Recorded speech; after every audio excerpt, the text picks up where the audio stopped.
시작. 여호와여, 왕이 주의 힘으로 말미암아 기뻐하며 주의 구원으로 말미암아 크게 즐거워하리이다. 그의 마음의 소원을 들어 주셨으며 그의 입술의 요구를 거절하지 아니하셨나이다.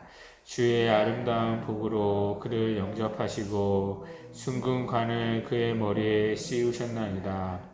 그가 생명을 구하매 주께서 그에게 주셨으니 곧 영원한 장수로소이다. 주의 구원이 그의 영광을 크게 하시고 존귀와 위엄을 그에게 입히시나이다. 그가 영원토록 지극한 복을 받게 하시며 주 앞에서 기쁘고 즐겁게 하시나이다. 왕이 여호와를 의지하오니 지존하신 이의 인자함으로 흔들리지 아니하리이다. 왕의 손이 왕의 모든 원수들을 찾아내며 왕의 오른손이 왕을 미워하는 자들을 찾아내리로다. 왕이 노하실 때 그들을 푸른 뿔 같게 할 것이라. 여호와께서 진노하사 그들을 삼키시리니 불이 그들을 소멸하리로다. 왕이 그들의 후손을 땅에서 멸하며 그들의 자손을 사람 중에서 끊으리로다. 비록 그들이 왕을 해하려 하여 음모를 꾸몄으나 이루지 못하도다. 왕이 그들로 돌아서게 하며 그들의 얼굴을 향하여 활시위를 당기리로다. 여호와여, 주의 능력으로 높임을 받으소서. 우리가 주의 권능을 노래하고 찬송하게 하소서. 아멘.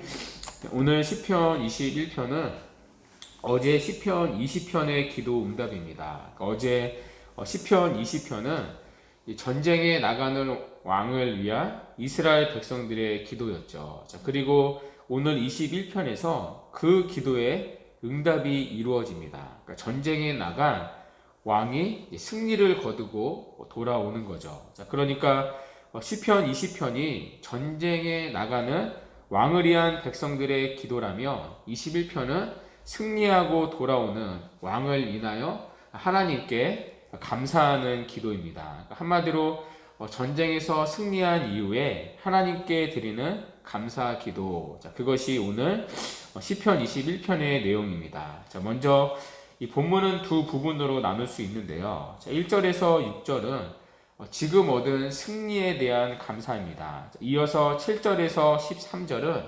장래에도 주실 승리를 바라보며 하나님을 찬송하는 내용입니다. 먼저 1절에서 6절을 한번 보십시오. 승리를 주신 하나님을 향한 풍성한 감사의 고백이 나옵니다. 첫째로 1절을 보시면 이스라엘 백성들은 주의 힘과 주의 구원을 감사합니다. 여호와여, 왕이 주의 힘으로 말미암아 기뻐하며 주의 구원으로 말미암아 크게 즐거워하리이다. 이 구절은요, 어제 살펴본 시편 20편 7절과 연결됩니다. 시편 20편 7절에서 이스라엘 백성들은 이렇게 결심을 했었었죠. 어떤 사람은 병거, 어떤 사람은 말을 의지하나 우리는 여호와 우리 하나님의 이름을 자랑하리로다. 그들은 병거나 말을 의지하지 않고 오직 하나님만을 의지했습니다. 그런 백성들에게 하나님은 힘과 구원이 되어 주셔서 전쟁에서 승리케 하셨습니다. 그래서 이스라엘 백성들은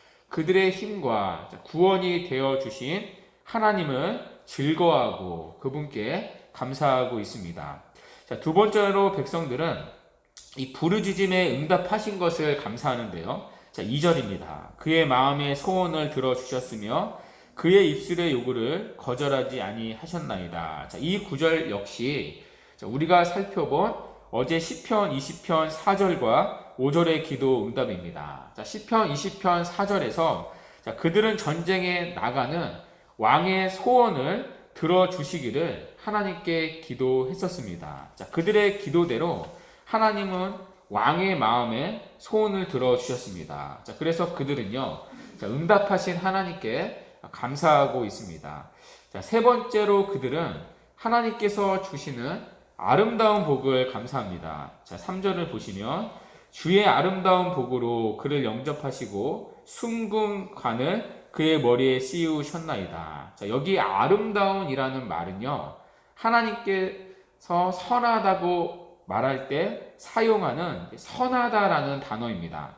자, 하나님은 선하시기 때문에 우리에게 선을 베푸시는 분입니다. 그러니까 우리가 누리는 모든 선한 것은요, 다 선하신 하나님께로부터 주어지는 복들인 거죠. 자, 그 주님의 선하신 복으로 왕의 머리에 숭금 면류관을 씌워 주셨다고 말합니다. 자, 여기 숭금관은요, 승리를 상징합니다. 그러니까 왕에게 승리를 주신 선하신 하나님께 감사하는 것입니다. 자, 네 번째는 영원한 장수를 인하여 감사하고 있는데요. 자, 4절을 보십시오. 자, 그가 생명을 구하매 주께서 그에게 주셨으니 곧 영원한 장수로서이다. 자, 하나님께서는 전쟁에서 왕을 건져 주셨습니다. 덕분에 왕은 생명을 구할 수 있게 되었던 거죠. 자, 그리고 왕에게 장수라는 선물을 주셨다는 것입니다.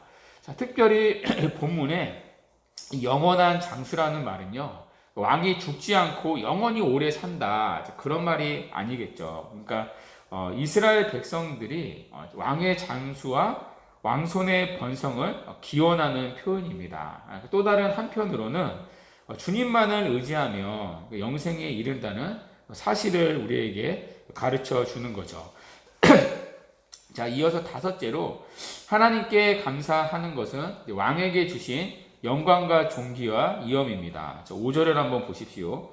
주의 구원이 그의 영광을 크게 하시고 존귀와 위엄을 그에게 입히시나이다. 영광과 존귀와 위엄을 왕에게 입히셨다고 말합니다. 영광, 존귀, 위엄. 이 세 단어는요, 본질적으로 하나님께만 속한 단어들입니다. 자, 그러나 하나님께서는 왕의 슬픔과 공고를 다 가져가는 대신에 왕에게는 당신의 영광과 존귀와 위엄으로 옷 입혀 주셨다는 것입니다. 자, 여섯 번째이자 마지막으로 하나님께 감사하는 것은요, 주의 임재의 즐거움입니다. 자, 6절을 한번 보십시오. 자, 그가 영원토록 지극한 복을 받게 하시며 주 앞에서 기쁘고 즐겁게 하시나이다. 자, 하나님께서 왕과 백성들에게 주신 또 하나의 선물, 아니 그 모든 선물의 본질은 바로 여기에 있습니다. 하나님 앞에 사는 즐거움에 있습니다. 하나님의 임재 안에 살아가는 기쁨인 거죠. 자, 사실 우리의 모든 감사가요, 여기서부터 흘러나오는 것입니다. 하나님의 임재 안에 살기 때문에 우리는 그분을 만날 수 있습니다. 또 그분과 동행할 수 있습니다. 그분이 주시는 모든 은혜들을 누릴 수 있습니다. 우리가 만일 하나님의 임재 밖에 있다면 우리는 그분과 하나도 상관이 없습니다. 자, 그러나 오늘도 우리가 하나님의 은혜 안에 거하는 이유는 우리가 하나님의 임재 안에 있기 때문입니다. 자, 그래서 다윗은 마지막으로 하나님의 임재 안에 살아가는 기쁨을 감사하는 것입니다. 자, 이어서 7절은 이 시의 중심 구절인데요. 왕이 여호와를 의지하오니 지존하신 이의 인자함으로 흔들리지 아니하리이다. 자, 오늘 전쟁에서 승리하는 왕은 앞으로도 결코 흔들리지 않는다는 것입니다. 왜냐하면 왕은 여전히 여호와를 의지하기 때문입니다. 그러니까 왕의 안전을 누릴 수 있는 이유가 여기에 있습니다. 그리고 그들이 오늘도 승리의 노래를 부를 수 있는 이유가 여기에 있습니다. 바로 하나님을 굳게 신뢰하기 때문입니다. 우리 역시 마찬가지죠. 우리가 하나님을 신뢰할 때, 하나님을 의지할 때 우리는 세상의 유혹과 요란한 소리에도 흔들리지 않게 될 것입니다. 하나님을 신뢰할 때 어떠한 상황에 있을지라도 결국에는 승리를 누리게 된다는 것입니다. 자, 그리고 이어서 8절에서 12절은요, 이제 장래에도 주실 하나님의 승리를 바라보며 하나님을 찬송하고 감사하는 내용입니다. 자, 한마디로 장래에도 하나님은 왕의 원수들을 찾아내사 그들을 멸하시고 심지어 그들의 자손까지도 망하게 한다는 것입니다. 자, 그래서 이스라엘 백성들은 그런 하나님을 바라보며 감사하고 찬송하는 것입니다. 자, 이렇게 우리는 시편 21편을 이제 간단하게 살펴보았는데요. 자, 시편 21편에서 우리는 하나님을 향해 넘치는 감사를 볼 수 있었습니다. 자, 우리는 시편 20편에서 전쟁을 앞둔 이스라엘 백성들의 기도를 살펴봤습니다. 자, 이것을 통해 우리는요, 환난 날에 하나님께 기도해야 한다는 것을 배울 수 있습니다. 자, 그리고 시편 21편은 그 기도에 응답하신 하나님께 감사하고 있습니다. 자, 그리고 이것은 우리에게 너무나 중요한 신앙의 교훈입니다. 자, 사실 환난 날에 기도하는 것은요, 그렇게 어려운 일이 아닙니다. 사실 누구나 할 수 있는 일일 수 있습니다. 어려움에 처하면요, 사람은 지푸라기를 잡는 심정으로 하나님께 기도하게 됩니다. 심지어 아직 하나님에 대해 거듭나지 않은 사람조차도요, 고난을 당하면 교회에 나와 기도할 수 있습니다. 자, 그래서 기도하는 것 자체가 그 사람의 참된 믿음을 증거하지는 않습니다. 그러니까 참된 신앙은요, 그 이후에 나타납니다. 자, 그것이 바로 시편 21편이 보여주는 것, 바로 감사입니다.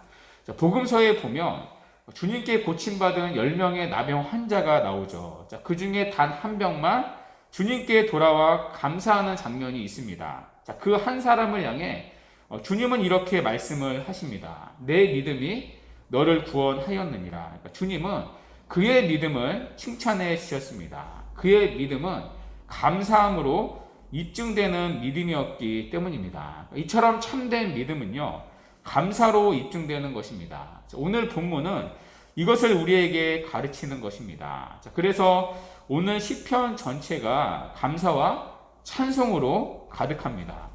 만일 우리의 기도가 환난 날에 부르짖는 것, 혹은 우리의 필요를 이것저것 채워달라고 기도하는 것 외에 아무것도 없다면요, 우리의 신앙은 병든 신앙이거나 불균형적인 신앙이라고 할 수 있습니다. 우리의 기도만이 아니라요, 우리의 언행 심사를 한번 돌아보십시오. 우리의 언행 심사에는 얼마나 많은 감사함이 있습니까? 케빈 드영이 쓴 미친 듯이 바쁜이라는 책이 있는데요. 거기서 저자는 자녀들이 부모로부터 주로 영향을 받게 되는 세 영역을 이렇게 말을 하더라고요. 첫째와 둘째는 정치와 종교입니다. 세 번째는 사실 이제 저로 하여금 많은 생각을 하게 했는데요. 세 번째는 감사였습니다. 놀랍지 않습니까? 감사하는 부모에게서 감사하는 자녀들이 나온다는 말이겠죠. 특별히 이 부분에 있어서 저 자신을 많이 돌아보았습니다. 오늘 설교를 준비하면서 저 역시 기도보다 감사가 심히 적은 자이기 때문입니다.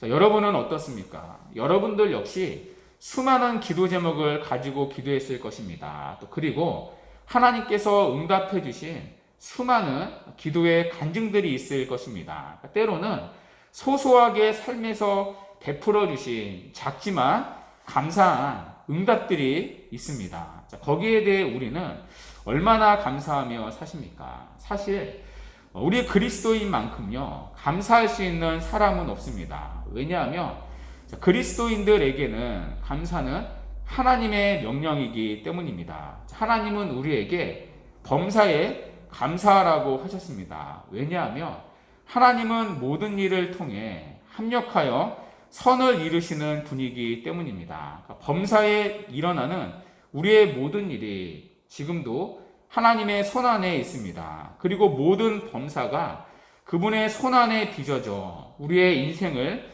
선하게 인도하실 것입니다. 로마서의 말씀대로 하나님의 부르심을 입은 자, 하나님의 사랑을 입은 자는 모든 것이 합력하여 결국에는 선을 이루게 될 것입니다. 자, 그것을 믿는다면 우리는 범사에 감사할 수 있습니다. 우리의 삶에서 감사가 넘치게 될 수 있습니다. 만일 우리가 하나님의 말씀에 순종하며 산다면, 그리고 이 사실을 믿는다면 이 세상에 그리스도인보다 사실 감사함을 풍성하게 가지고 살아갈 수 있는 사람은 없을 것입니다. 자, 그러므로 이 시간 우리의 신앙을 점검했으면 좋겠는데요. 자, 특별히 오늘은요, 우리의 감사를 점검하고 감사를 회복하는 시간이 되었으면 합니다.